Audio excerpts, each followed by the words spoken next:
Two top contenders in Nevada tonight. KUSI will bring you tonight's caucus results on the news at 10 and 11. Alessandra, back to you. All right. Thank you, Ross.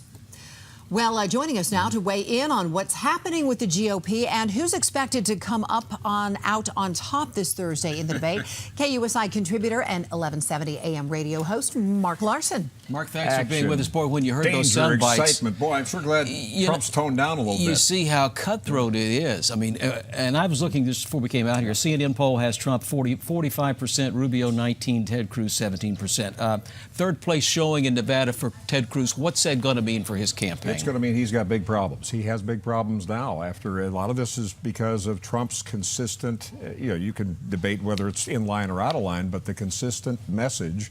Even when what did he say yesterday? He was a liar and sick.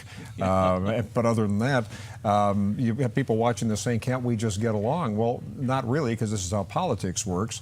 One of these people who's being trumped by Trump, if Trump goes on to take it all, and if he puts together a win in Nevada, he could be on a roll to run the table, as they like to say. But one of these people who's currently trashing could end up being a vice presidential. This is how politics works. Meanwhile, Hillary's over there saying, been there, done that. We did that last weekend, thanks to Harry Reid. She said they're rolling on to South Carolina. So, what do you think? Do you think Super Tuesday will come and that Carson and Kasich will still be in this race? Well, right now, some of the people who've looked into this say if you take what Rubio's been talking about, that there's about 70% or so of the Republicans who aren't voting for Trump. A lot of what I've seen on that, and what he cites, is that it's kind of evenly split between the remaining Republicans. Rubio gets some of it, and Cruz gets some of it, and Carson still has some fans, and Kasich does. Jeb Bush, of course, did what we predicted he was going to do, which is just said, I'm out of here. Rubio's getting a lot of his donors. A lot of people are stepping up pretty quickly. Apparently, they do have money left, and which Bernie Sanders would probably be talking about sometime soon as well. So, but they're going to go through Super Tuesday. I don't think anybody else is dropping between now and Tuesday. But the key in this Nevada caucus is second place, really. I mean, it's pretty much given. Trump's probably going to win this thing, and by a sizable margin. I think Rubio's going to come in second place. And he's going to be second place, and so. That is where it really spells, as I said, trouble for Ted Cruz. But of course, it could be a squeaker again. It was what was it? Iowa on the Democrat side was a coin flip. They can do decks of cards. There's also the issue that in 2012. In Nevada, they had, I think, 33,000 voters, about 7% of all the Republicans on the Republican side.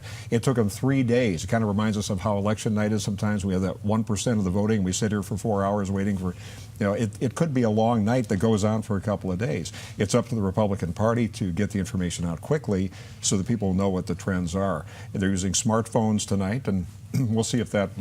See if anybody's hacking those. Meanwhile, there's a judge today that tells Hillary Clinton, or actually says it's time to go ahead and continue pursuing that story. So all of this is still percolating. Trump goes out and takes the news. He did it again today with here. The president starts this morning talking about closing Gitmo and who's getting all the attention because it's caucus day. But Trump's Trump's the guy. If he wins Nevada and they go on to Super Tuesday, is Trump unstoppable by then, or does Rubio still have a chance to surpass him? He still has a chance if there's an open convention, because again, Trump doesn't have a load of delegates right now. And after Super Tuesday, again, that's going to be a lot of them, but it's not going to be all of them. And there will still be people pushing for an open convention. It's probably less likely if Trump just runs the board on that, but then look for Rubio. I heard a lot of talk this week already of people saying, I could get used to, if I've got to vote for Trump, but if I'm not a Trump fan, I could get used to a Trump-Rubio ticket. I think that's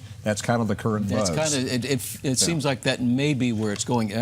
When Ross played the soundbite a minute ago of Trump blasting Cruz and said he lies, he's a liar, you can't trust him, how much of that will stick in this Nevada caucus? How much will people buy into that? People are smart enough to see through that. But again, what are people saying? What's been the consistent message we keep talking about? There's a vacuum when it comes to leadership, depending on, and you can see it both left and right. That's not just a hit toward Obama from a conservative side. Bernie Sanders is talking about a vacuum of leadership going after Wall Street and everything as well. So in that environment, people are looking for someone with guts. That's why you have, right now it's Hillary Clinton, because she seems to be tougher on a broad range of issues, and they're hitting Bernie Sanders on the single topic, type of themes. The ones who are standing up tall and being consistent, seem to be getting the traction. Yeah. It doesn't matter what they say if it's inartful or downright nasty. So, but if you think it's going to get better after today or after next Tuesday, no, the crowd will get smaller, but they'll be louder. Yeah, so Much more vicious. That's right. Always good to talk to you. Bless You their can hearts. listen to Mark Larson on the radios weekdays, 1170 a.m. That's right. In All the right. morning, 6 to 9. See Thank you, you. Mark. 6 to Thank 9. you. Thanks, Yeah. Mark. President Obama reveals his plan to close Guantanamo Bay. Reaction from local lawmakers when we come right back.